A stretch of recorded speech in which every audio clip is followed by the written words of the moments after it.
Okay, so I started situating the wires, and they're not as bad as I thought they were. Here's the 5 Hall sensor wires. They seem to be in okay condition. I could reuse those.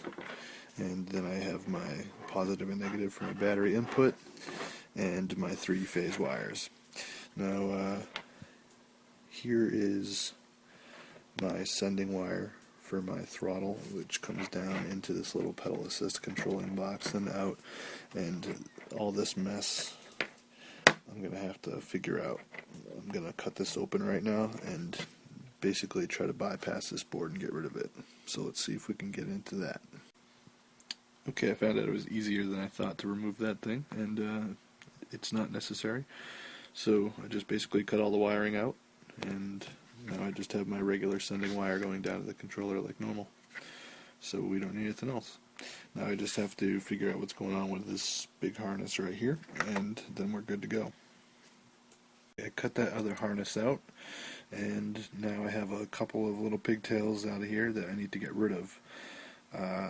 For now, I'm going to keep them there just in case. I'm not too familiar with this circuit board, and what I want to do is hook a motor up to this thing and a battery pack and test it. Once we can get it working, then I can start taking off wires I know that I don't need. So I have my hub motor, 48 volt, 1000 watt, hooked up with some temporary wire nuts right now to the controller. And I busted out my throttle, and I have my 3 wires that you see right down there, and I'm going to hook them up to my throttle wiring, and then I can get my LIPO batteries over here, my turning watt meter, and hook them up to my positive and negative, and 39 volts on the turning meter. I have 2 5-cell packs in series over here, and I have the throttle hooked up, and everything's ready to go. There we go, that'll work.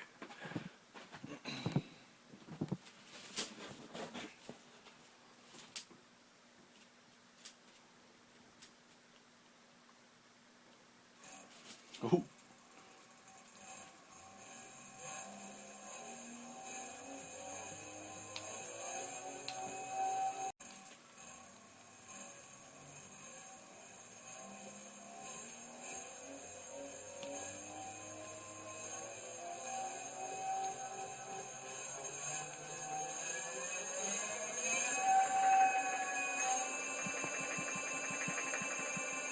Pretty warped. Wobbling the entire table. That was only up to 3 amps. Battery's at 38.8 volts when I was doing that. 2.89 amps. Alright, and there you have it. I have to say that was a success, and it was very easy. A lot easier than I thought it would be. I can't believe I stalled almost a whole year on this project.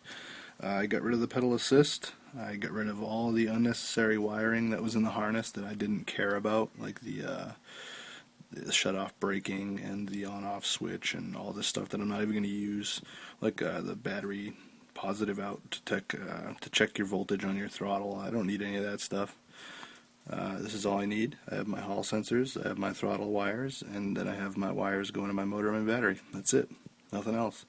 So now that I cleaned the board up, I can probably up the solder on my shunt here and flip this thing over and put some more solder on my FET lines and get my controller to put out probably about 20 amps instead of 15. Okay, I just heated up my trusty soldering iron and applied an extra bead of solder going across the whole bottom of this circuit board here where the MOSFETs attach.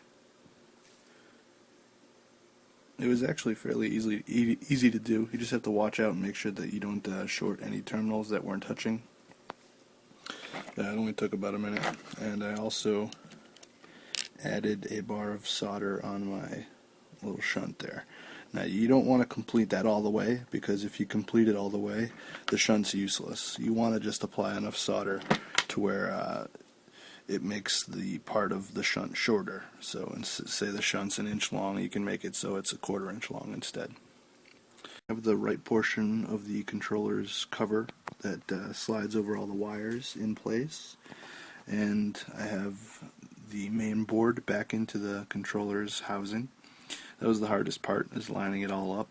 Now I'm going to snap the rest of the covers on and put this thing together.